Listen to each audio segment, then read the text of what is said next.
Hey everybody, welcome back to the channel. This is Presley, and in this video today, I want to give you my top 5 favorite reads of March. Now, I want to start with some honorable mentions because I have quite a few on here. There are only 5 books that are able to make this list, so there's a lot of honorable mentions, like Time Before Time, the entire series on here. I can only put 1 book from each series on my list, but I didn't want to put any Time Before Time because it was amazing, and I gave each of the books of 5 stars except for volume 6. I gave a 4.5. Amazing stuff, but they didn't quite make my top of the list because it was really solid, really fantastic, but I read some amazing books this month. We also have Spider-Man Reign, volumes 1 and 2. The reason these didn't get on the list is just because I gave them a 4.5, not a 5, and I just read better stuff this month. But those are really fun and amazing, and go ahead and pick those up if you are excited for futuristic Spider-Man storylines. We also have Kaiju number 8, volume 1. I don't want to put a manga on this list, also because I'm inexperienced reading manga, but it was an amazing book. I really did love it, and I thought it was really fun. The cast of characters was great. And with that being said, let's get into number 5. So coming in number 5 is going to be The Walking Dead Volume 5. Now, again, I can only put 1 book from a series on this list because I don't want to crowd it with a bunch of books from the same series. So The Walking Dead Volume 5, it was between volumes 4 and 5. I had to pick number 5 because this is the start of the Governor arc, and it was really fun. Rick throughout here is very angry. The group is split up. They're desperate. They're looking for Glenn, Michonne, and Rick, who have disappeared. It's great throughout here. They find their little riot gear, so they go out, they try to get the zombies away from the gate, things like that. Just a great book overall, setting up a lot of pieces for future volumes as well, while having a beautiful contained story throughout here. They're captured. The governor, we're finding out about him. He's very much a jerk. He's not a nice guy at all. And he's very dangerous as well, which is the most important part, how dangerous he is, and that the group is very much in trouble. Overall, I had to give this book a 5 stars out of 5. It was fantastic.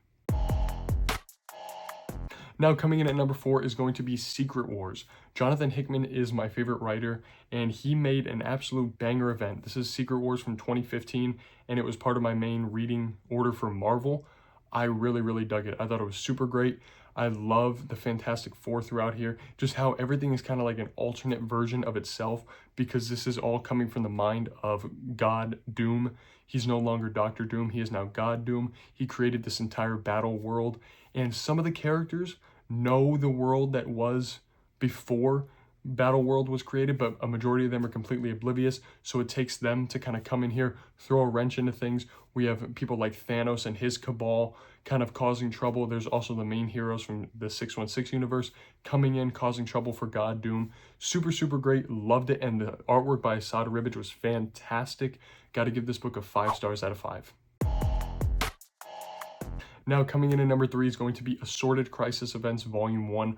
What an amazing book. Oh my goodness. Denise Camp really writes incredibly well. All of his stories are super interesting. This is a 5-issue anthology series. So there's an overarching narrative of time breaking down, and these atypical temporal phenomena is what they call it, which is basically like the timeline is destroyed and time doesn't react like it normally does. It's a really great story. There's a lot of great messages throughout here because they don't connect to one another, but there is kind of like an overarching theme of time being messed up. Volume 5 was great about this girl who's constantly stuck in a traumatic loop inside her mind, or one of them where 2 parallel Earths go to one another and one of them oppresses the other. Great stuff. There's one about family trauma throughout here. One girl who is waking up in the midst of an apocalypse and doesn't know if it's actually a camera crew and like a movie crew filming a movie or if it's real. So many amazing stories throughout here, and that artwork by Eric Zawadzki, fantastic, and the Jordie Bellaire colors just complement the whole thing. Got to give this book a 5 stars out of 5.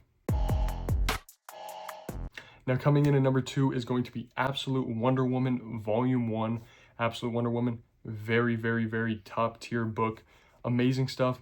I do think some people are overreacting a little bit, and this is just my opinion, when they say that it's easily the best Absolute, because I disagree. I think Batman is better, and I think, honestly, Martian Manhunter is better, but Wonder Woman is fantastic, and Volume 1 was amazing. I love how she's fighting these big, huge, kaiju-sized monsters. Amazing stuff. Her magic, the way she wields dark magic and all these cool weapons that she has, super great stuff. Hayden Sherman's artwork is not my preferred favorite style, but it does look really good, and Jordie Bellaire's colors complement it nicely as well. Overall, I had to give this book a 5 stars out of 5. It was fantastic, and I'm super excited for Volume 2. but I'm sure many of you saw this coming. Number one has to be Absolute Batman Volume 2, Abomination. Now, this is the introduction of Bane and the whole Bane story arc, and even a little bit of Mr. Freeze in the beginning of this book. This was one of the best graphic novels that I've honestly ever read. The absolute like manga anime style action is fantastic. Nick Dragata's artwork is so incredibly killer. His character design is great. I love how gross and hulking they made Bane, how dangerous they made him. Like, they really pushed Bruce Wayne past his limits in this book. We got the introduction of Catwoman as well. Amazing book overall. Had to give it a 5 stars out of 5. Again, literally one of the best superhero books I've ever read. One of the best graphic novels in general that I've ever read. And Scott Snyder is killing it. Cannot wait for Volume 3.